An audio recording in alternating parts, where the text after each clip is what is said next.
Hello दोस्तों, स्वागत है आपको अपने यूट्यूब चैनल एम पॉइंट में। दोस्तों आज की वीडियो में बात करने वाले हैं प्रश्नावली यानी एक्सरसाइज 1.2 के बारे में। पिछली वीडियो में हम एक्सरसाइज 1.1 के सभी सवालों को एक एक करके बता चुके हैं। तो इस वीडियो में हम एक्सरसाइज 1.2 के सभी सवालों के लाइन बाय लाइन यानी एक एक करके समझेंगे। तो हमारे साथ वीडियो को अंत तक देखिएगा और हमारे साथ जुड़े रहने के लिए चैनल को सब्सक्राइब कर बेल आइकन को प्रेस कर लीजिएगा ताकि कोई भी वीडियो अपलोड करूं तो सबसे पहले नोटिफिकेशन आपको मिले। तो आइए हम इस वीडियो को शुरू करते हैं।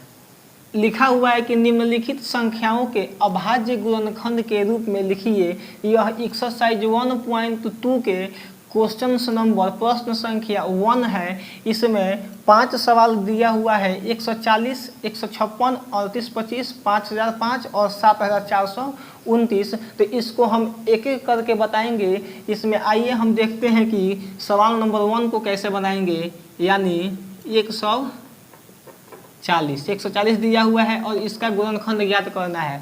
गुणनखंड ज्ञात करेंगे तो सबसे पहले इसमें छोटी छोटी संख्या से भाग लगाएंगे। छोटी छोटी संख्या से भाग लगाएंगे और जिस संख्या से भाग लगाएंगे वही हमारा गुणनखंड के रूप में बनकर तैयार होगा। ठीक है, तो देखिए 140 है। इसको जब हम सबसे पहले छोटी संख्या से भाग लगाएंगे, यदि छोटी संख्या से भाग नहीं लगेगी तब इसको बड़ी संख्या से भाग लगाएंगे। यदि उस भी संख्या से भाग नहीं लगेगी तो उससे बड़ी संख्या से भाग लगाएंगे।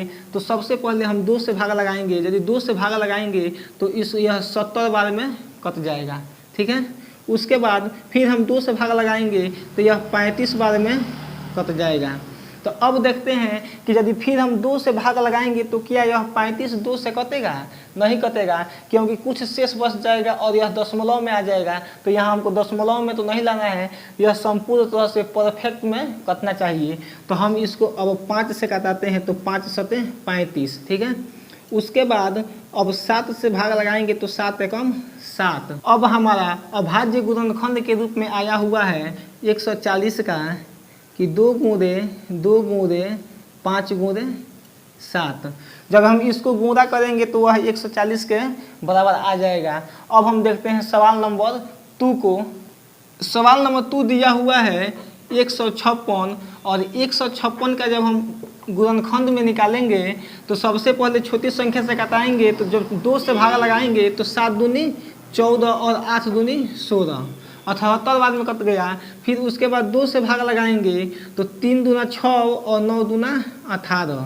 उसके बाद देखते हैं कि यह क्या फिर 2 से कटेगा? नहीं कटेगा। तो अब 3 से भाग लगाएंगे तो 3 एकम 3, 3 त्रिका 9। अब यहाँ 13 हो गया तो 13 भी अब 3 से भाग नहीं लगेगा। तो अब 13 से भाग लगाएंगे तो 13 एकम 13। ठीक है, तो अब 156 का अभाज्य गुणनखंड हो गया है 2 गुणे 3 गुणे 13। 2 गुणे 3 गुणे 13, यही हमारा आंसर हो गया। ठीक है, इसके बाद देखते हैं सवाल नंबर 3 को। 3 दिया हुआ है 38, 25 और 38, 25 का हमको अभाज्य गुणनखंड जब ज्ञात करना है तो छोटी संख्या से घटाना शुरू करेंगे। तो जब इसके इकाई के स्थान पर 5 आ गया है तो 5 आ गया है तो यह तो 2 से कटेगा नहीं। तो हम 3 से ट्राई करते हैं।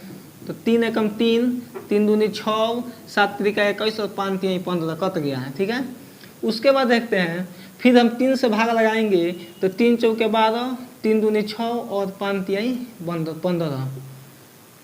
उसके बाद इसको हम 5 से भाग लगाएंगे तो 5 अठे 40 और 50 25।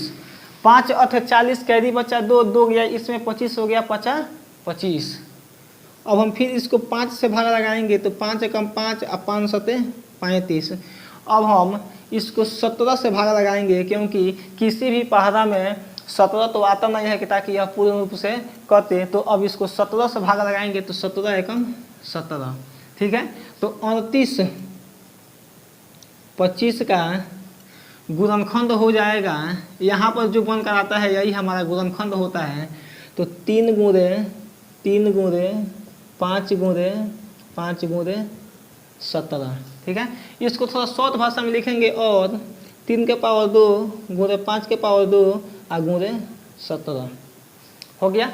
अब हम देखते हैं प्रश्न संख्या 4 को। प्रश्न संख्या 4 दिया हुआ है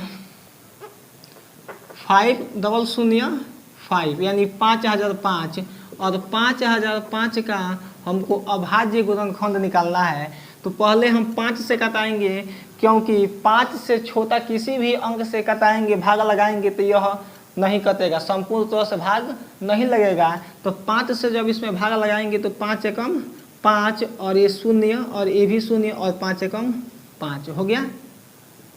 उसके बाद जब 5 से कटा दिए हैं तो 5 के आगे देखेंगे क्या यह 6 से कटेगा, तो 6 से भी नहीं कटेगा। तो अब इसको हम 7 से भाग लगाएंगे। तो जब 7 से भाग लगाएंगे तो 7 एकम 7, कैरी बचा 3 और 3 जाकर इससे 0 के पास जाकर सट गया तो 30 हो गया। तो 7 चौके 28, कैरी बचा 2 और 2 जाकर इस 1 के पास सट गया तो 21 हो गया। तो 7 तरीका 21। अब हो गया 143 यानी 143 और 143। अब यह किस अंक से कटेगा इसको देखते हैं। तो इसको यदि हम 8 से भाग लगाएंगे या 7 से भाग लगाएंगे तो यह नहीं कटेगा। साथ में यदि हम 9 से भी भाग लगाएंगे तो 9 से भी इसमें भाग नहीं लगेगा, 10 से भी भाग इसमें नहीं लगेगा। तो इसको हम अब 11 से भाग लगाएंगे तो 11 एकम 11 और इसमें से कैरी गया 3 इसमें, तो 11 तिहाई 33, 11 तिहाई 33 हो गया कितना 13। और जब इसको 13 से भाग लगाएंगे तो 13 एकम 13। जब यहाँ 1 आ गया तो इसको अब छोड़ देंगे। तो हम लिखेंगे कि 5 का अभाज्य गुणनखंड यहाँ पर जो आता है यही आता है। तो 5 गुणे 7 गुणे 11 गुणे 13, ठीक है। इसके बाद एक और सवाल दिया हुआ है 74 29, 74 29 दिया हुआ है। तो इसका जब अभाज्य गुणनखंड ज्ञात करेंगे तो एक बात आप लोग ध्यान में रख लीजिए कि यह संख्या 1 से लेकर 16 तक किसी भी अंक से विभाजित नहीं होगी। 74 29 दिया हुआ है, यदि इसमें 1 से लेकर 16 के बीच में किसी भी संख्या से भाग दिया जाए तो वह 74 29 को संपूर्ण तरह से पूरी तरह से विभाजित नहीं कर पाएगा। तो इसलिए इसको हम एक ही बार 17 से भाग लगाएंगे। 17 से भाग लगाएंगे तो जब 17 से भाग लगाएंगे तो 17 चौके 68, कैरी बचा 6 और 6 जाकर इस 2 के पास मिल गया तो हो गया कितना 62 और 17 तिहाई 51 और 62 में से 51 घटाएंगे, कैरी बचेगा 11 और 11 जाकर इस 9 के पास मिल जाएगा तो 119। तो हम जानते हैं कि 17 सत्ते 119 होता है, 17 सत्ते 119 होता है। इसके बाद क्या यह 437 फिर 17 से भाग लगेगा? नहीं लगेगा। 18 से भी यह नहीं कटेगा। अब 19 से कटाएंगे, 19 से कटाएंगे तो 19 दूनी 38, 19 दूनी 38, कैरी बचा 5 और 5 जाकर इस 7 के पास मिल गया तो हो गया कितना 57। तो 19 तिहाई 57। अब इस 23 को हमको कटाना है तो 23 से भाग लगाएंगे तो 23 से कम 23, यह पूरी तरह से विभाजित हो गया। तो लिखेंगे 74 29 इजकल टू 17 गुणे 19 गुणे 23, ठीक है। अब हम देखते हैं प्रश्न संख्या 2 के सवालों को। अब इसी प्रश्नावली के हम सवाल नंबर 2 को देखते हैं और 2 नंबर क्वेश्चंस दिया हुआ है कि निम्नलिखित पूर्णांकों के युग्मों के HCF और LCM ज्ञात कीजिए तथा इनकी जांच कीजिए कि 2 संख्याओं का गुणनफल HCF गुणे LCM होता है। यानी कहने का मतलब यह हुआ कि इस प्रश्न में यह कह रहा है कि जो नीचे संख्या दी गई है इसका HCF निकालिए, LCM निकालिए और साथ में यह भी जांच कीजिए कि 2 संख्याओं का गुणनफल HCF गुणे LCM होता है। तो हमारे साथ इसको देखते रहिए। देखिए पहला सवाल इसमें दिया हुआ है 26 और 91। इसमें 2 अंक दिया हुआ है 26 और 91। तो सबसे पहले इसको हम जब सॉल्व करेंगे, इसको लिखेंगे लेट मीन्स लेट का हिंदी होता है माना कि px, एक को हम px मान लेंगे, px इक्वल टू 26 और एक को मान लेंगे qx। तो क्यू एक्स इजकल टू 91, ठीक है। एक को माने हैं पी एक्स इजकल टू 26 और दूसरे को माने हैं क्यू एक्स इजकल टू 91। अब देखिए इस दोनों संख्याओं का हम पहले गुणनखंड निकालेंगे, दोनों संख्याओं का पहले गुणनखंड निकालेंगे। तो यदि हम पी एक्स का गुणनखंड निकालते हैं, पी एक्स का गुणनखंड निकालते हैं तो पी एक्स बराबर कितना दिया हुआ है 26, और जब हम 26 का गुणनखंड निकालेंगे तो 26 का गुणनखंड हो जाएगा 2 गुणे 13। यदि 26 को गुणनखंड के रूप में तोड़ेंगे तो इसको 2 से विभाजित करेंगे तो 13 बार में कटेगा, और जब इस 13 को भाग लगाएंगे तो 1 बार में कट जाएगा, यानी 26 का गुणनखंड हुआ 2 गुणे 13, ठीक है। अब देखिए अब दूसरा दिया हुआ है क्यू एक्स, जब क्यू एक्स का मान कितना दिया हुआ है 91, और इसका जब हम गुणनखंड निकालेंगे तो 7 गुणे 13 होगा। देखिए तो 91 है, इसमें किस संख्या से भाग दिया जाए ताकि या तो 91 आए, ठीक है, 91 तो आना ही चाहिए। तो यदि हम 7 से भाग करेंगे तो 13 बार में कट जाएगा, 13 सत्ते 91, और जब इस 13 को हम भाग लगाएंगे तो 1 बार में कट जाएगा, और जो यहाँ पर आता है यही हमारा गुणनखंड के रूप में आता है, ठीक है। तो 7 गुणे 13। अब देखेंगे कि पी एक्स और क्यू एक्स यानी 26 और 91 का हमको HCF निकालना है। पहले क्या बोला है HCF निकालिए, तो HCF निकालने के लिए लिखेंगे HCF P X comma Q X is equal to जो दोनों संख्याओं में विद्यमान होता है। जैसे हम 26 का गुणनखंड किया है तो 2 गुणे 13 हुआ है, और 91 का गुणनखंड किया है तो 7 गुणे 13 हुआ है। तो जो दोनों संख्याओं में विद्यमान होता है, इसमें भी हो और इसमें भी हो, उसमें से हम एक संख्या को उभयनिष्ठ मानते हैं, कॉमन लेते हैं। तो इसमें भी 13 है और इसमें भी 13 है, तो जब दोनों संख्याओं में 13 13 है तो हम एक 13 को ले लेंगे और यही हमारा HCF हो जाएगा। तो हमारा HCF हो जाएगा 13, ठीक है। अब कह रहा है कि LCM ज्ञात कीजिए, तो LCM एक सूत्र के आधार पर इसको निकालेंगे। तो एक सूत्र होता है PX, QX का LCM is equal to PX, QX का LCM इज इक्वल टू बराबर PX गुणे QX, और बता में PX और QX का HCF, PX, QX का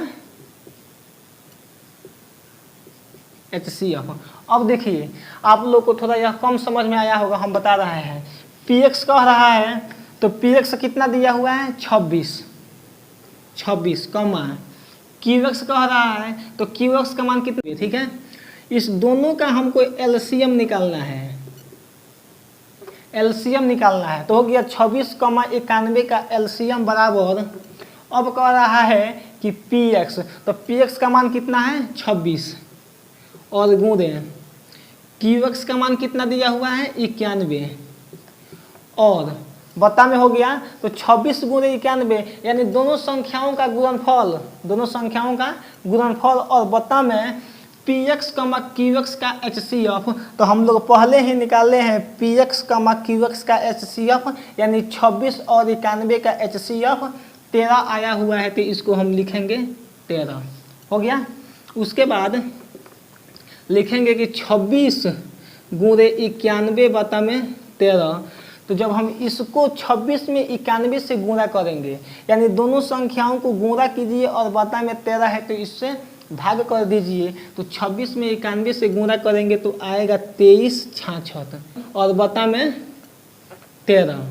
अब देखिए तो 23 66 में 13 से भाग लगेगा, तो 13 एकम इसको कराएंगे तो 13 एकम 13, और कैरी बचा कितना 23 में से 13 निकल गया, कैरी बचा 10, और 10 चला गया 6 के पास, तो यह हो गया 106। तो 106 में यदि 13 से भाग लगाएंगे तो 13 बथे 104, और कैदी बचा 2 और 2 गया इस 6 के पास, तो 13 दूना 26।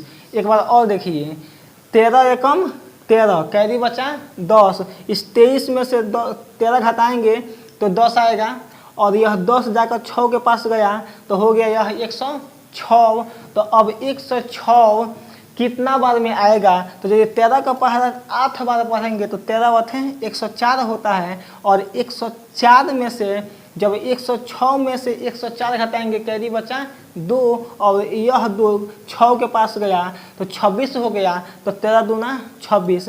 यानी कहेंगे कि 26,91 का एलसीएम इज इक्वल टू 182 है। ठीक है, उसके बाद देखिए अब कह रहा है कि जांच कीजिए, क्योंकि प्रश्न में दिया है कि इनकी जांच कीजिए कि 2 संख्याओं का गुणनफल HCF गुणे LCM होता है। तो जांच करना है, लिखेंगे जांच, अब उसके बाद लिखेंगे प्रश्न अनुसार दोनों संख्याओं का गुणनफल, क्योंकि सवाल में दिया है कि 2 संख्याओं का गुणनफल, तो 2 संख्याओं का गुणनफल 26 गुणे 91 और बराबर LCM, तो HCF गुणे LCM, तो 26 गुणे 91 और HCF कितना दिया हुआ था, तो हम लोग को 26 और 91 का HCF आया हुआ था 13, तो हम लिखेंगे 13 और गुणे LCM कितना दिया हुआ है, तो 182। ठीक है, तो अब इसको गुणा कीजिए, 26 में जब 91 से गुणा कीजिएगा तो हो जाएगा 23 6 तो इज इक्वल टू 13 में 182 से गुणा कीजिएगा तो हो जाएगा 23 6 प्रूफ दैट यह हमारा सिद्ध हो गया। ठीक है, तो इसके आगे 2 सवाल और दिया हुआ है, इसको देखते हैं कि इसमें कौन कौन सा सवाल दिया हुआ है। इसमें 2 नंबर सवाल दिया हुआ है 510 और 92, और 3 नंबर सवाल दिया हुआ है 336 और 54। 336 और 54, और जो इसमें पहला सवाल दिया था उसको तो हम बता दिए हैं। इसी आधार पर यह 2 नंबर भी सवाल और 3 नंबर भी सवाल बनेगा, तो इसको आप बना लीजिएगा। ठीक है, क्योंकि इसको भी हम बनाएंगे तो वीडियो काफ़ी लंबा हो जाएगा। इसके आगे भी अभी सवाल को हमको देखना है, तो इसके आगे वाले सवाल हम बताते हैं।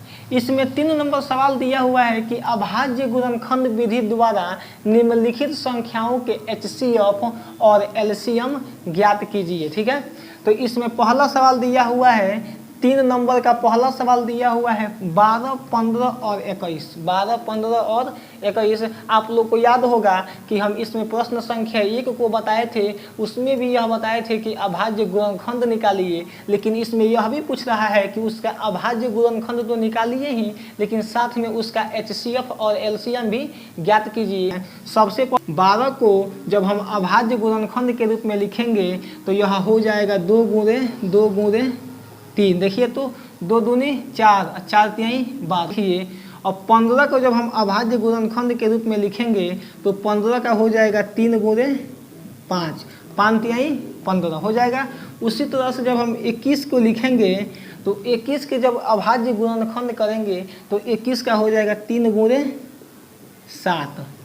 अब हम यह देखेंगे कि हमको पहले HCF ज्ञात करना है, HCF ज्ञात करना है, उसके बाद हमको LCM ज्ञात करना है। पहले HCF फिर LCM। तो HCF ज्ञात करेंगे तो लिखेंगे 12, 15 और 21 का HCF इज इक्वल टू 12, 15 और 21 का HCF बराबर जो तीनों संख्याओं में तीनों का गुणनखंड में जो उभयनिष्ठ होगा, तीनों के गुणनखंड में उपस्थित होगा उसी को हम लेंगे। ठीक है, तो ये देख बताइए कि इसमें 2 दिया हुआ है, तो इसमें 2 है नहीं है, इसमें 2 है नहीं है। उसके बाद देखिए इसमें 2 है तो इसमें 2 नहीं है, लेकिन इसमें 3 दिया हुआ है तो इसमें भी 3 दिया हुआ है, फिर इसमें भी 3 दिया हुआ है, तो इस 3 3 के बदले 1 3 2 3 और 3 3, मतलब 3 3 के बदले 3 3 के बदले हम 1 3 को ले लेंगे। ठीक है, तो हमारा 12 15 और 21 का HCF हो जाएगा 3। अब देखिए कि HCF कहते किसे हैं, तो वैसी संख्या जो दी गई संख्याओं को काट दे उसे हम HCF कहते हैं, जो दी गई संख्याओं को काट दे। अभी बताइए 12 है, 15 है और 21 है, यह जो संख्या 3 है, इस 3 से यह 12 भी कट जाएगा, इस 3 से 15 भी कट जाएगा और इस 3 से 21 भी कट जाएगा। तो वैसी संख्या जो दी गई संख्या को पूरी तरह से विभाजित कर देता है उसे HCF कहते हैं। ठीक है, अब देखिए इसका जब हम LCM निकालेंगे 12 15 और 21 का जब हम LCM निकालेंगे तो LCM होगा जो तीनों के गुणनखंड में उपस्थित होगा उसमें से हम इसको 1 लेंगे, तो इसमें भी 3 है, इसमें भी 3 है और इसमें भी 3 है, तो 1 3 ले लिए, हो गया। उसके बाद इसमें 2 है, इसमें 2 नहीं है, इसमें भी 2 नहीं है, तो जो जितना संख्या उपस्थित है उसको तो हम लेंगे ही लेंगे, क्योंकि इसमें 3 है, इसमें 3 है, इसमें 3 है, तो इस 3 3 के बदले हम 1 3 को ले लिए हैं। लेकिन साथ में इसमें जो संख्या उपस्थित नहीं है, जो किसी भी संख्या से मैच नहीं कर रहा है, इसमें है, इसमें नहीं है, इसमें है, इसमें नहीं है, उसको भी हम लिख देंगे। तो अब देखिए 2 गुणे 2 गुणे 5 गुणे 7।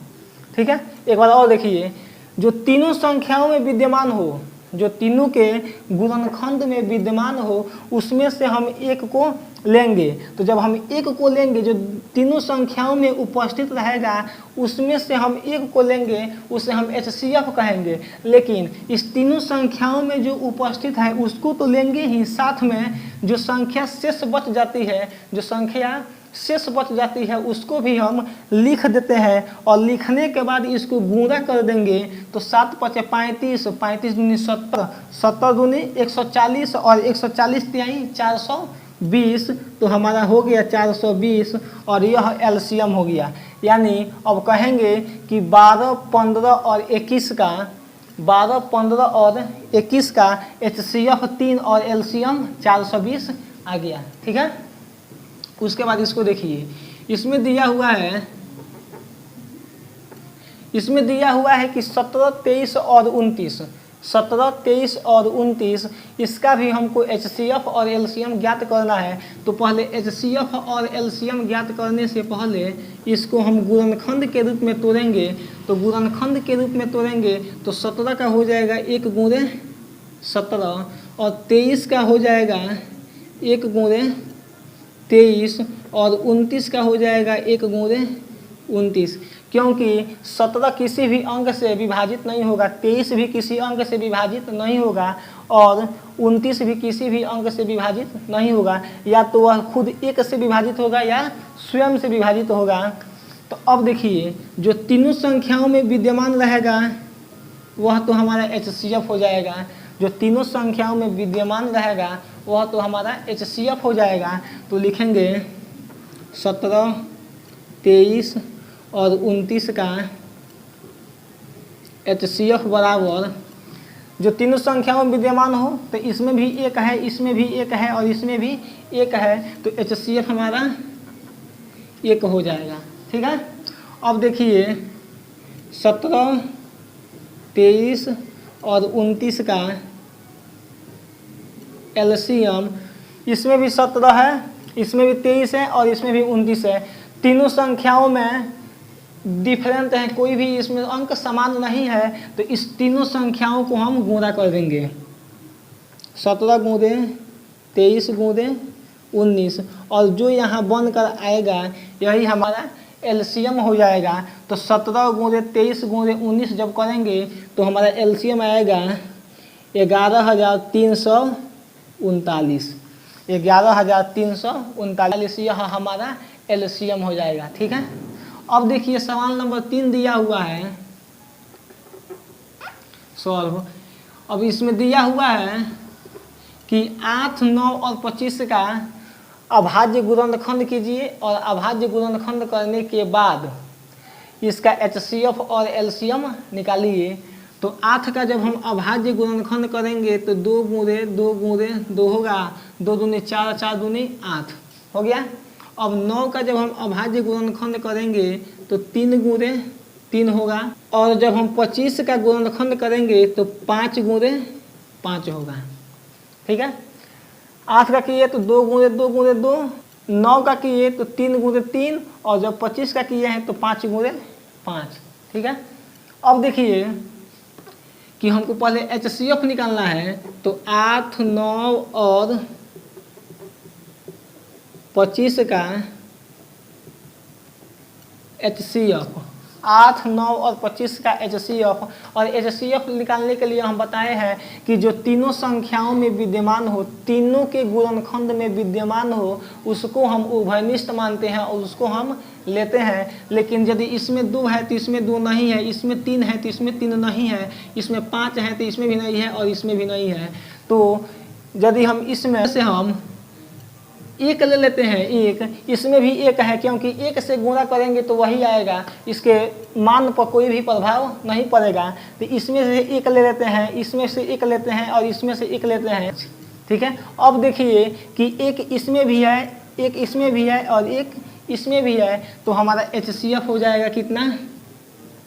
1। HCF हो जाएगा 1।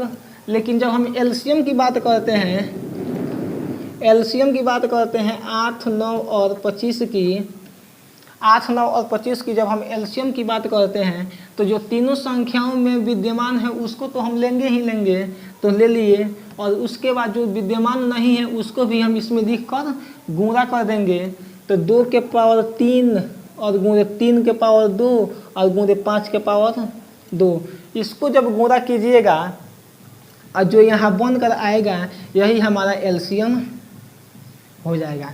ठीक है, तो इसको आप लोग गुणा कर लीजिएगा। अब आगे के सवाल को देखते हैं कि सवाल नंबर 4 क्या दिया हुआ है। सवाल नंबर 4 दिया हुआ है कि HCF 306 और 657 बराबर 9 दिया हुआ है, यानी 306 और 657 का HCF 9 दिया हुआ है, लेकिन हमको 306 और 657 का LCM ज्ञात करना है। तो आइए इसको देखते हैं। सबसे पहले लिखेंगे प्रश्नानुसार गिवन मीन्स होता है दिया हुआ है, HCF 306, 657 बराबर 9 दिया हुआ है। ठीक है, लेकिन हमको LCM ज्ञात करना है। तो LCM 306 और 657 बराबर क्या होगा, इसको हम देखते हैं। तो लिखेंगे अब सूत्र होता है LCM 306, 657 बराबर दोनों संख्याओं का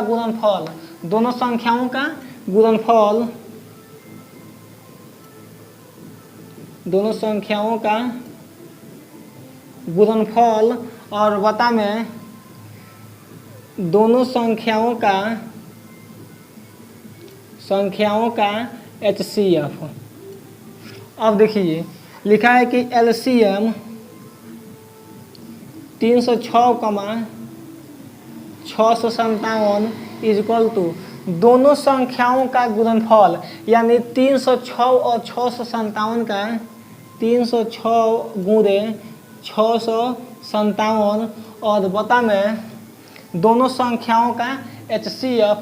तो दोनों संख्याओं का HCF हो जाएगा 306 और 657 का HCF कितना दिया हुआ है, 9 दिया हुआ है। ठीक है, अब लिखेंगे कि LCM 306, 657 बराबर 306 में 657 से गुणा कीजिए तो यह आएगा 20, 10, 42, 20, 10, 42 और बता में कितना दिया हुआ है, HCF 9 दिया हुआ है। ठीक है, अब इसको जब भाग लगाएंगे, इसको जब कटाएंगे तो 9 दूना 18, कैरी बचा 2 और यह 2 गया 1 के पास तो 21 हो गया। तो 9 दूनी 18, कैरी बचा 3 और यह 3 गया 0 के पास तो हो गया 30 और 9 3 27, कैरी बचा 3 और यह 3 गया 4 के पास तो हो गया कितना 34।